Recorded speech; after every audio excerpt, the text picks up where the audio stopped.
গরম গরম লুচি কিংবা ফ্রাইড রাইসের সঙ্গে যদি এমন নরম তুলতুলে গ্রেভিওয়ালা পনির থাকে তাহলে পুরো ব্রেকফাস্টটাই জমে যাবে। চলো কথা না বলে শুরু করা যাক আজকের পনির রেসিপি। পনিরগুলো ফ্রাই করার জন্য আমি প্যানে নিয়ে নিয়েছি সাদা তেল। তেল গরম হয়ে আসলেই কিউব করে কেটে রাখা পনিরগুলো আমি তাতে দিয়ে দেবো।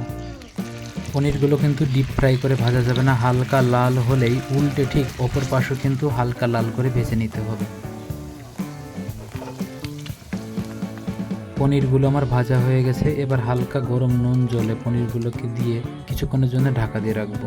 এবার গ্রেভির জন্য আমার যে প্রয়োজনীয় জিনিসগুলো সেগুলো নিয়ে নেব। গ্রেভির জন্য আমি নিয়ে নিয়েছি 3টে টমেটো, মিডিয়াম সাইজের নিতে হবে। টমেটোগুলো ভালো করে স্লাইস করে কেটে নেব। টমেটোগুলো কাটা হয়ে গেলে আমি নিয়ে নেব 3টে মিডিয়াম সাইজের পেঁয়াজ। পেঁয়াজগুলোকে স্লাইস করে কেটে নিতে হবে। এক্ষেত্রে আগেই বলে রাখা দরকার, আমি কিন্তু এখানে কোনো বাটা মশলা ব্যবহার করছি না। আর একটা বিষয় আমি এখানে বলে রাখছি, এখানে কিন্তু আমি কোনো সরিষার তেল ব্যবহার করছি না, সম্পূর্ণ সাদা তেলে রান্নাটা করছি। আপনারা অবশ্যই কিন্তু এখানে সাদা তেল ব্যবহার করবেন। পেঁয়াজগুলো কাটা হয়ে গেলেই আমি কড়াইয়ে নিয়ে নেব সাদা তেল। সাদা তেলে দিয়ে দেবো ফোড়ন হিসেবে জিরে, আমি অন্য কোনো ফোড়ন ব্যবহার করব না এখানে। এরপর দিয়ে দেবো কেটে রাখা পেঁয়াজ। আমি একটা রসুন ছিলে রেখেছিলাম, পেঁয়াজটা একটু ভাজা হলেই তাতে দিয়ে দেবো আমি ছিলে রাখা রসুন। এরপর দিয়ে দেবো 1 ইঞ্চি পরিমাণ আদা, যেটা আমি স্লাইস করে কেটে রেখেছিলাম। এরপর দিয়ে দেবো আমার টমেটো কুচি। এই সবগুলো দেওয়ার পর এগুলোকে ভালো করে ভেজে নিতে হবে, যাতে এর থেকে কোনো কাঁচা গন্ধ বের না হয়। এরপর মশলাগুলোকে আমি একটু নরম করার জন্য এখানে দিয়ে দেবো সামান্য পরিমাণ লবণ। আর একটু ভাজা হলেই তাতে আমি দিয়ে দেবো সামান্য পরিমাণ জল।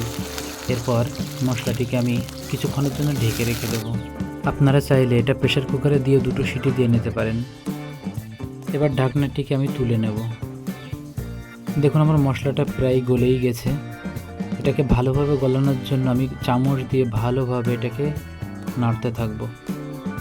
মশলাটা এভাবে নাড়তে থাকলে একদমই গলে যাবে। এরপর আমি এতে দিয়ে দেবো শুকনো মশলা।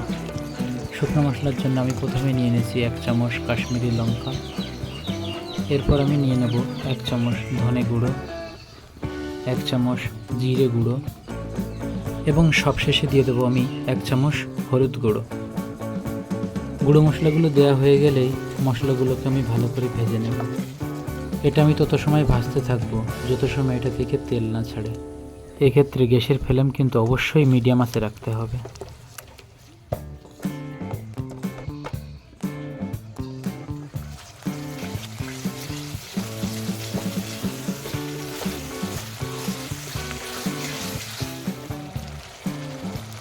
দেখুন মশলাগুলো থেকে আমার তেল ছাড়তে শুরু করে দিয়েছে।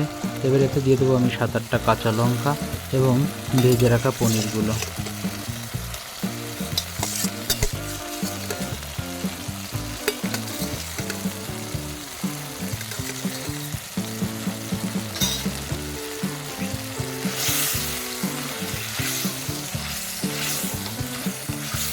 পনিরগুলো ভালো করে কষানো হয়ে গেলেই এতে আমি দিয়ে দেবো পরিমাণ মতো জল।